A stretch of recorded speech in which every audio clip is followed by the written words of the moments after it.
and that's told from the player's own voice, so that's different per class. So that'll kind of give your player's take on what's going on. So that'll be different for every class, and that takes into account the players' backgrounds and what their backstory is. Thank you.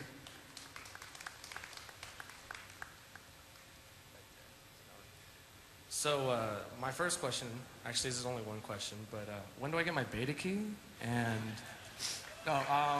what's your address? What's that? What's your address? Okay, yeah, just email it to me. I'll come meet you afterwards, don't worry. Right. This is a PvP question.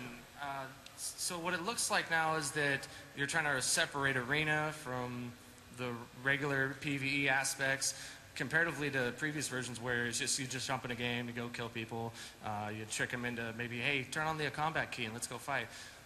How's that going to balance with arena and PvE? Are you guys thinking about doing like separate skill trees, or, I mean, how are we going to work that into it? Is this how are we going to balance PvP versus PvE? Well, I mean, in previous versions, if there's only like a couple classes really worth PvE or PvPing with, so in this one it'd be maybe a little bit more beneficial if there's some more tweaks to PvP later on down the road, when it seems like that wasn't addressed in previous games. Okay. If I understand the question correctly, it's how are we going to make the other classes viable in PvP? Make sure that they're all viable? That's the idea, but I mean, realistically, I mean, the other classes just kind of fell by the wayside, and no one really addressed it, and PvP was just kind of pushed off to the side. Okay, and this one, it seems like it's going to have more of a role in the game, at least in arena. Yeah, well, we definitely, I mean, as I mentioned, we've separated PvE and PvP. There is not going to be any PvP in the PvE game, and that's intentional because pretty much all that was really, it was used for, other than the occasional, when the game first came out, there was some good experiences that came out of it. But after that, it was pretty much used for dueling, which we now put into the arenas, or griefing. You know, I really like griefing. That's a little secret, but and I griefed me plenty of people in Diablo in my time, and I apologize. Not really, but ultimately our decision was we really wanted co-op play, and we felt like any chance for griefing from a PvP standpoint hurt people's desire to want to play co-op together, and we just couldn't abide that. So we've separated them. And how we'll make the classes all viable, well, part of it is separating them also means we can tune and balance the game, PvP game separately than the PvE game, which makes it a lot easier to make sure that every class has something to do in PvP and that every class is useful and viable. Thank you.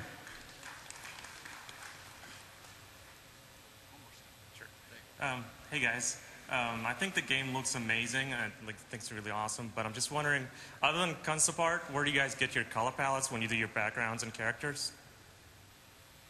Pat, you want to tackle that? Well, I think we really look at the colors that are going to make the most, you know, the ones that are going to get the best bang for the buck in the environment. Whatever the mood is, we're trying to sell. I mean, different colors have different connotations in different societies. So we just really look for the ones that really sell what we're trying to do in that particular environment.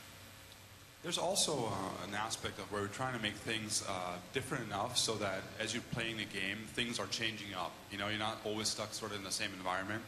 So there's a lot of care taken to sort of ensure that that's happening as well. So you guys are only playing like little slices here, which are awesome.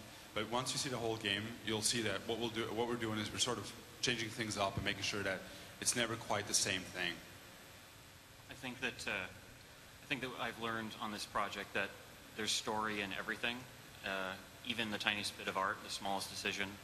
If you progress from a red hued environment in the demo to the blue outdoors, there's a little something that you take away from that, and definitely palettes inform that.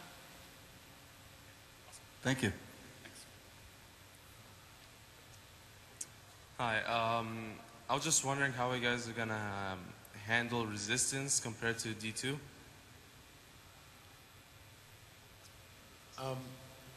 Well, the first thing we did was we changed resistance from a flat percentage to basically a rating. It works a little bit more like defense did, and that it scales with the level of the monsters, so it can grow a lot more. We don't have to basically go to Nightmare and pull resistance down.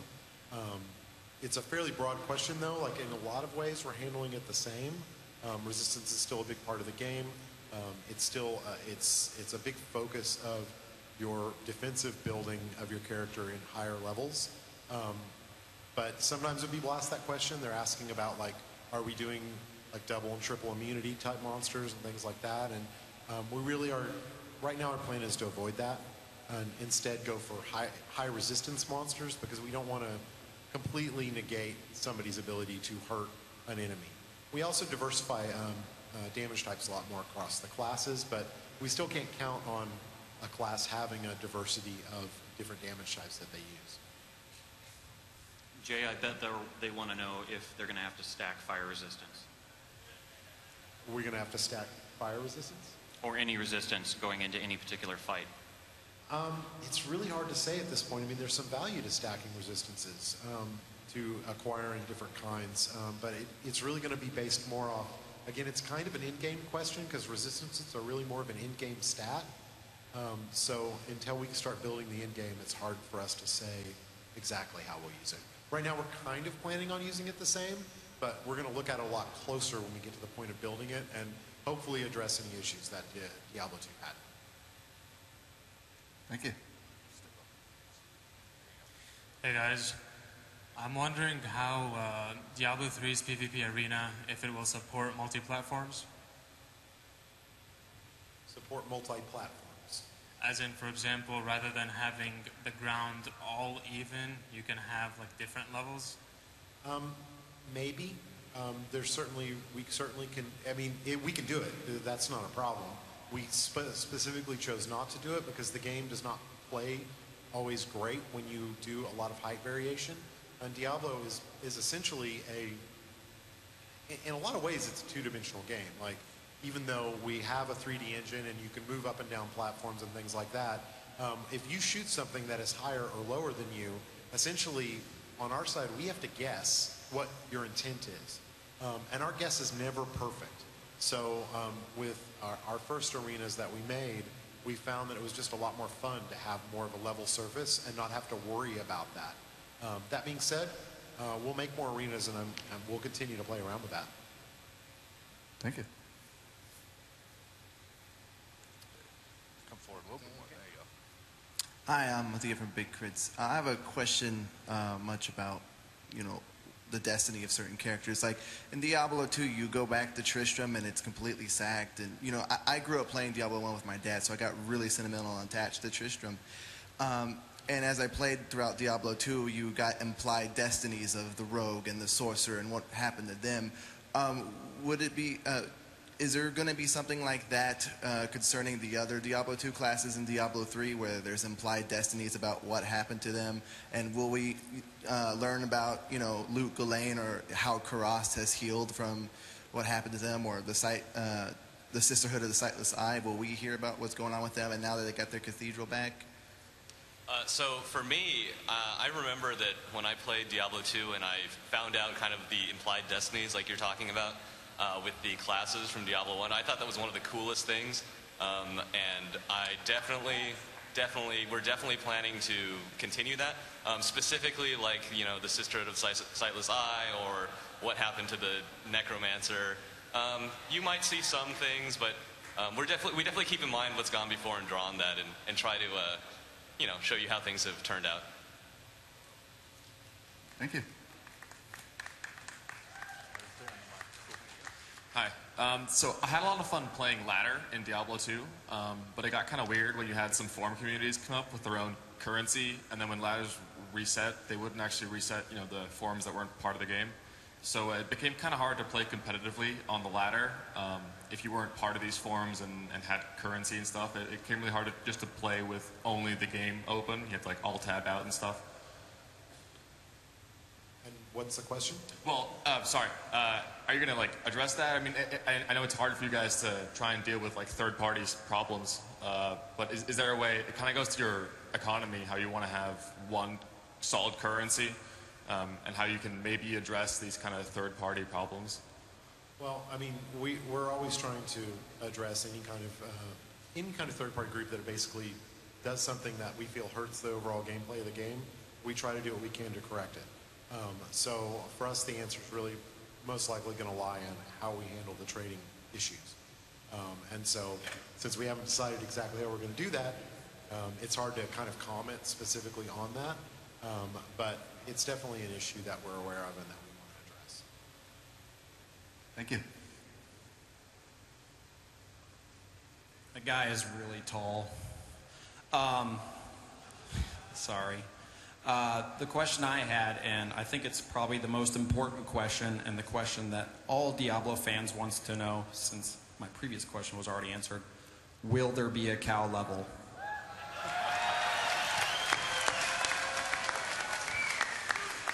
So I'll take this one.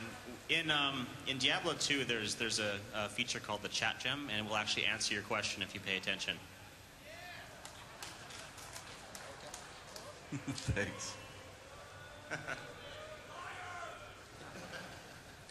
How you doing?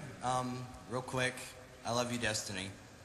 For you guys, I think that the changes you have made over the last couple of years here playing the beta is absolutely amazing. My actual question pertains to the new Demon Hunter and the choice of double crossbows.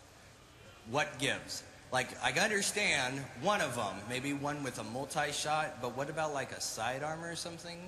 Like 2 single crossbows just kind of seems a little uncreative. I think it seems kind of awesome. You might want to make a run for it.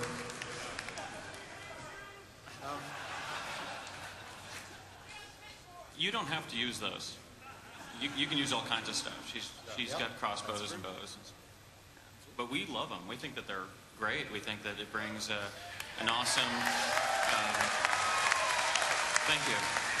We think it brings like an added dimension. You haven't seen like John Woo kind of action in a Diablo hero before, and yeah, we don't want to drive you into a particular game style, but you know, for her own unique class of weapons. Please, someone jump in if I'm wrong, but I think that this really speaks to who she is. She's techie, and she's trained. She's practiced in things that other people in the world haven't seen before. Maybe there's another one-handed crossbow out there, you know, but I think the Demon Hunters maybe have that tech locked up somehow. Yeah. Thank you. Thanks. So my question would be, since y'all are emphasizing PvP abilities and PvE abilities being completely different, is there any way we're going to get dual specs so that if we want to focus more on PvP, we're not going to be screwed for PvP as well?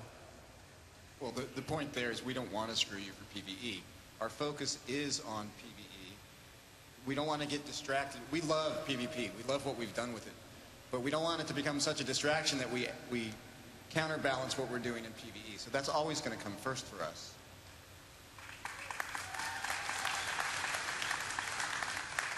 Thank you. Just wanted to ask more about the artisans. I know that you can level them up, but I was wondering, you gave them all this gold to get them cool crap to make the caravan look better. Are they going to be giving you any sort of like reduction in prices of lower level stuff out of appreciation? Because otherwise, without you, they'd still be dead, and the Blacksmith's wife would be dead, and the town would be destroyed. So, I mean, I would like a little appreciation here.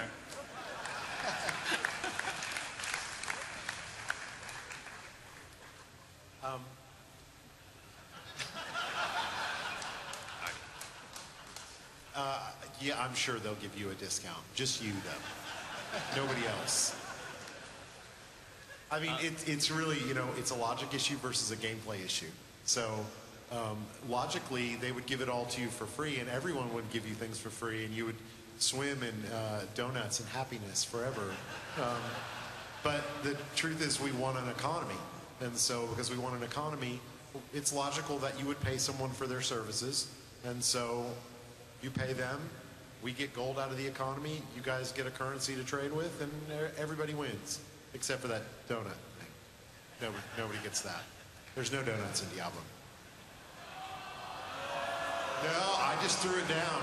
Blizzcon exclusive, no donuts.